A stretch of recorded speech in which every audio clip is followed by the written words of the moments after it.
पाकिस्तान तहरीक-ए-इंसाफ का आज का जलसा। दूसरी जानिब पाकिस्तान पीपल्स पार्टी के चेयरमैन बिलावल भुट्टो साहब की जानिब से हुकूमत को टिकटॉक की आवाज़ सुनाना और उसके बाद नए सूबों और नए एडमिनिस्ट्रेटिव यूनिट्स की डिमांड, ये तमाम चीज़ें इस वक्त सामने मौजूद हैं। हुकूमत के लिए क्या मुश्किलात पैदा हो रही हैं या जैसा पहले चल रहा था वैसे ही चलेगा? इसी पे मजीद बात करेंगे। हमारे साथ दो सीनियर सहाफ़ी मौजूद हैं। हमें ज्वाइन कर रहे हैं उमर-दराज गोंदल साहब और गरीदा फारूकी साहिबा। सबसे पहले गरीदा साहब आपके पास आना चाहूँगा। ये तीन चीज़ें मैंने पिन पॉइंट की हैं, आपको लगता है कि इन तीनों में से कहीं पे भी हुकूमत के लिए कोई प्रॉब्लम एरिया है या जिस तरह पहले चल रहा था आराम से वैसे ही चलेगा, कोई परेशानी वाली बात नहीं है हुकूमत के लिए? हाँ, शुक्रिया मंसूर अली खान साहिब। और एक तो पाकिस्तान में हमारी आदत बड़ी अजीब व गरीब है कि हम चंद सालों के बाद वो पंजाबी में कहते हैं ना कि उतावले, या उर्दू में कहते हैं बेसब्रे। हम क्यों हो जाते हैं? हम क्यों बार बार ये सवाल करते हैं कि हुकूमत अपनी मुद्दत पूरी करेगी? हुकूमत के लिए तो मसला तो नहीं है, हुकूमत का धड़न तख्ता तो नहीं होने वाला। गालिबन मोहसिन नकवी का जो हालिया बयान था वो इसकी वजह बन रहा है कि निजाम नाकाम हो चुका है, शहबाज शरीफ नाकाम हो चुके हैं। उन्होंने अल्फाज तो नहीं कहे, लेकिन जब वो ये कह रहे हैं कि 18 घंटे काम करके भी कोई काम नहीं हो रहा, तो इसका मतलब यही है ना। वरना तो शहबाज शरीफ पोस्टर बॉय हैं मुस्लिम लीग नून के, और एस्टैब्लिशमेंट के भी पोस्टर बॉय हैं कि वो काम बड़ा अनथक करते हैं और सोते बड़ा कम है। लेकिन मोहसिन नकवी ने उनको भी बिल्कुल फारिग कर दिया, बिल्कुल उनको माइनस कर दिया। खैर बहरहाल वो तो एक चाय की प्याली में तूफान था। लेकिन इन चीजों से मैं समझती हूँ कि इस डिबेट को पाकिस्तान में अब खत्म हो जाना चाहिए। जमहूरियत को, जमहूरी प्रोसेस को टाइम देना चाहिए। किसी के एक जलसे से, किसी के एक बयान से, किसी के एक मामले से हुकूमत के लिए मुश्किल, हुकूमत का धड़न तख्ता, हुकूमत का खड़ाक, ये सब कुछ, ये मामला मेरा ख्याल है कि ये पुराने हो चुके हैं। ठीक। सो होना क्या, हो क्या सकता है, होने क्या जा रहा है, फिलहाल तो स्टेटस को नजर आ रहा है। अच्छा। कोई ऐसी चीज नहीं है जो कोई बहुत बड़ी तब्दीली, उल्टी गिनती। बिलावल भुट्टो का टिकटॉक, मेरा ख्याल है कि वो चूंकि टिकटॉक पे वीडियोस बहुत बनाते हैं, नौजवानों पे वहां मकबूल भी बहुत है, नौजवान देखते हो, शायद उन्होंने वो वाले टिकटॉक की बात की होगी। अच्छा। वरना जो उल्टी गिनती वाला टिकटॉक है वो तो हुकूमत का शुरू होता हुआ नजर नहीं आ रहा। आजाद कश्मीर में हुकूमत बनाने जा रही है मुस्लिम लीग नून, जीबी में पीपल्स पार्टी की हुकूमत है। मेरे लिए जो कंसर्निंग है वो ये है कि सिवाय खैबर पख्तूनख्वा को छोड़ के पूरे मुल्क का अगर आप पॉलिटिकल स्ट्रक्चर देखें, एडमिनिस्ट्रेटिव स्ट्रक्चर देखें, तो आपको सिर्फ टू पार्टी सिस्टम यहाँ पे राइज होता हुआ नजर आता है। सिंध में पीपल्स पार्टी, पंजाब में पीएमएलएन, बलूचिस्तान खैर हमेशा से जिनके पास था उनके पास ही। जीपी में पीपल्स पार्टी, आजाद कश्मीर में पीएमएलएन। पीटीआई जो विफाकी पार्टी होने का दावा करती थी, सुकड़ के सिर्फ एक सूबे की जमात बन के रह गई है। अब एक पेशावर के जलसे से, वो भी जलसे का वेन्यू उन्होंने चेंज कर दिया कि हम बंदे नहीं भर सकते थे। जो इमरान खान क्रिकेट स्टेडियम था, वहां से निकल के एक छोटे क्रिकेट स्टेडियम में पेशावर मोटरवे के पास आके वो अपना जलसा जो है वो कर रहे हैं। सो वहां पे क्या कर रहे हैं? अच्छा, सुहेल आफरीदी सूट कर गए हैं। अब ये ना पूछिएगा कि इनको सूट कर गए हैं, अक्लमंद के लिए इशारा ही काफी होता है, तो सुहेल आफरीदी के लिए भी फिलहाल कोई खतरा तो नजर नहीं आता। ठीक है, लेकिन जो कंसर्निंग चीज है, जी, मैं उमर-दराज गोंदल साहब से भी यही सवाल करना चाहूँगा। उमर, अब गरीदा साहबा समझती हैं कि कोई ऐसी परेशानी वाली बात नहीं है। जो ताश के पत्ते इस वक्त मौजूद हैं टेबल के ऊपर, उसमें बादशाह जो हैं वो शहबाज शरीफ साहब ही हैं, वज़ीर आज़म वही हैं, कोई परेशानी की बात नहीं है। आपको लगता है ये तीन चीज़ें जो मैंने पिन पॉइंट की हैं, इसकी वजह से कोई इशू नज़र आ सकता है हुकूमत के लिए? मंसूर साहब, आपका शुक्रिया कि आपने मुझे मौका दिया। बुनियादी तौर पे जो इसको हम इस तरह से देखेंगे कि सियासी जमातों के पोस्टर बॉयज़ होते हैं। शहबाज शरीफ इस्टेब्लिशमेंट के पोस्टर बॉय थे, एक बुत तराशा किया था, लेकिन बदकिस्मती से वह बुत पाश हो गया है। पिछली हुकूमत गिराना और इस हुकूमत का आना सिर्फ एक निकाती एजेंडा था, वो ये था कि मैशत, शहबाज शरीफ आएंगे और शहबाज शरीफ जो हैं वो इस मुल्क के अंदर गुड गवर्नेंस होगी, जो कि अब बार बार कहा जा रहा है इस मुल्क को गुड गवर्नेंस की ज़रूरत है। इसका मतलब है कि शहबाज शरीफ के होते हुए गुड गवर्नेंस नहीं है। अब वो कौन लेकर आएगा, वो आजकल आप बहुत बेहतर खबरें दे रहे हैं, मेरे पास वो खबर नहीं है। दूसरी बात, गुड गवर्नेंस के अलावा मैशत का बोझ है। ये बिल्कुल वैसा ही है जैसा एक महबूब और महबूबा का मुआशका होता है। शहबाज शरीफ और इस्टेब्लिशमेंट का भी वही मुआशका था, जिसमें आप महबूबा को बहुत सारे ख्वाब दिखाते हैं, मैं ये कर दूंगा, मैं वो कर दूंगा, फिर शादी हो जाती है।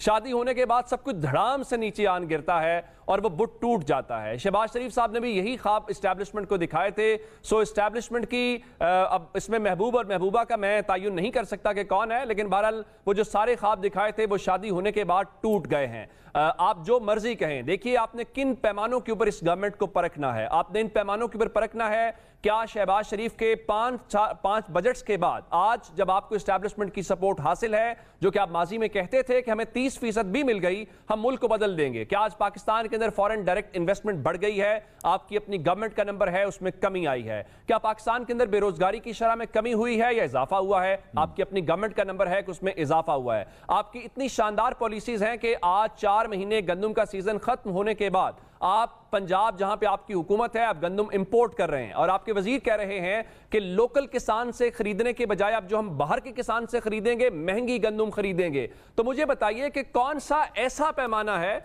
जिसकी बुनियाद के ऊपर हम ये कहें कि ये मौजूदा हुकूमत ने वाकई ही डिलीवर किया है? आज 3 साल हो गए इमरान खान को कैद में डाले हुए, सियासी जमात को आपने मुसलसल दीवार में चुना हुआ है। आज सूरत हाल यह है कि मुल्क के अंदर आप चिड़िया को पर नहीं मारने दे रहे, क्योंकि आपको पता है कि आपने ये डंडे के जोर पे सब कुछ कंट्रोल किया हुआ है और इस वक्त मुल्क के अंदर ना ऑर्गेनिक पॉलिटिक्स है, ना ऑर्गेनिक गवर्नमेंट है, ना ऑर्गेनिक इस वक्त कोई गवर्नेंस है। ये सारे का सारा जो मामला है, आज सिर्फ एक लम्हे के लिए तासुर आया, इनके अपने वजीर ने यह कहा कि देखें इस मुल्क का सिस्टम कोलैप्स कर गया है। तो आप जरा देखिए पूरी गवर्नमेंट में थरथल्ली मच गई। ये ऑपोजिशन ने नहीं कहा, ये आपकी अपनी गवर्नमेंट कह रही है। मुझे उमर साहब इजाजत दीजिएगा, इजाजत दीजिए। गरीदा फारूकी साहिबा, हो गए हैं। उमर की आपने गुफ्तगू सुनी, वो ये समझते हैं कि बहुत ज्यादा प्रॉब्लम्स हैं और मोहसिन नकवी साहब ने जो कुछ भी कहा ये तो बेसिकली आपका एक ब्लड रिपोर्ट कार्ड है जो इस हुकूमत के लिए जो है वो सामने आया है। वो मुश्किलात वहाँ पे मौजूद हैं और आप भी जानती हैं, मैं भी जानता हूँ कि मोहसिन नकवी साहब जब बात कर रहे हैं तो इसका मतलब है कि एक्चुअली ये रिजल्ट कार्ड आ कहाँ से रहा है, और अगर ऐसा रिजल्ट कार्ड सामने आ रहा है तो फिर जाहिर बात है हुकूमत के लिए तो मुश्किलात साबित हो सकती हैं। दो अल्फाज का इस्तेमाल किया आपने दरम्यान में, चूंकि उमर दराज साहब की आवाज मुझे नहीं आ रही, तो पता नहीं उन्होंने ब्लड रिपोर्ट कार्ड का जिक्र किया है या रिजल्ट कार्ड प्रोग्रेस रिपोर्ट का जिक्र किया है। अगर तो उन्होंने मोहसिन नकवी के बयान को ब्लड रिपोर्ट कार्ड कहा है तो ब्लड ग्रुप तो शहबाज शरीफ से मैच नहीं करता मोहसिन नकवी का, वो तो कहीं और मैच करता है। और अगर प्रोग्रेस रिपोर्ट की बात की है, रिजल्ट कार्ड की बात की है, तो फिर क्या मोहसिन नकवी एग्जामिनर के तौर पे तैनात किए गए हैं इस हुकूमत के ऊपर? ये आप मुझे बताइए या उमर दराज जो है वो जरा बता दें।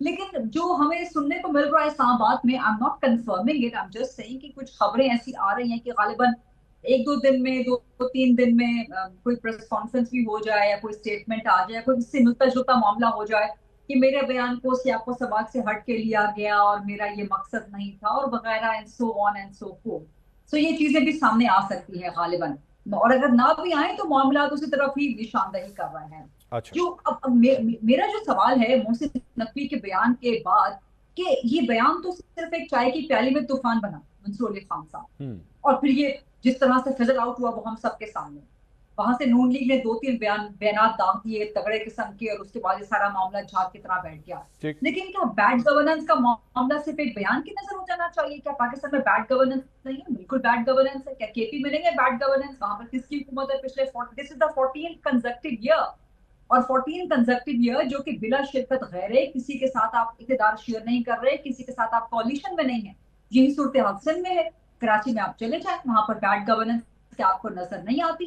पंजाब में चले, लाहौर आपको बड़ा सजा हुआ मंसूर अली खान साहब आप वहां बैठे हैं, लेकिन बाकी इलाकों में आप चले जाएं, साउथ पंजाब के बहुत से इलाकों में आप चले जाएं, कबीरवाला में आप चले जाएं, मुजफ्फरगढ़ में आप चले जाएं, राजनपुर में आप चले जाएं, डीजी खान में आप चले जाएं, थोड़ा सियालकोट से आगे की तरफ आप चले जाएं, फैसलाबाद से बाहर की तरफ आप निकल आए, देहातों की तरफ आप चले जाएं, तो गवर्नेंस नाम की चीज सिर्फ लाहौर में ही मरकूज होकर नहीं रह जानी चाहिए। खासतौर पर साउथ पंजाब के हवाले से बलोचिस्तान की सूरत हाल आप सकते, तो सब मानते हैं कि बैड गवर्नेंस है, गवर्नेंस को ठीक होना चाहिए। और मैं तो समझती हूँ कि पाकिस्तान में जमहूरी सिस्टम वाकई नाकाम हो रहा है, लेकिन ये मोहसिन नकवी ने पहली बार कोई बात नहीं की। ये हम सब ये बात कर रहे हैं, हमसे पहले के लोग ये बात कर रहे हैं, सहाफी लिख रहे हैं, जो इंटेलेक्चुअल्स हैं वो कह रहे हैं, इंटेलिजेंसिया है वो कह रही है, दानिश्वर कह रहे हैं, सियासी जमातें की बातें कहती रही हैं।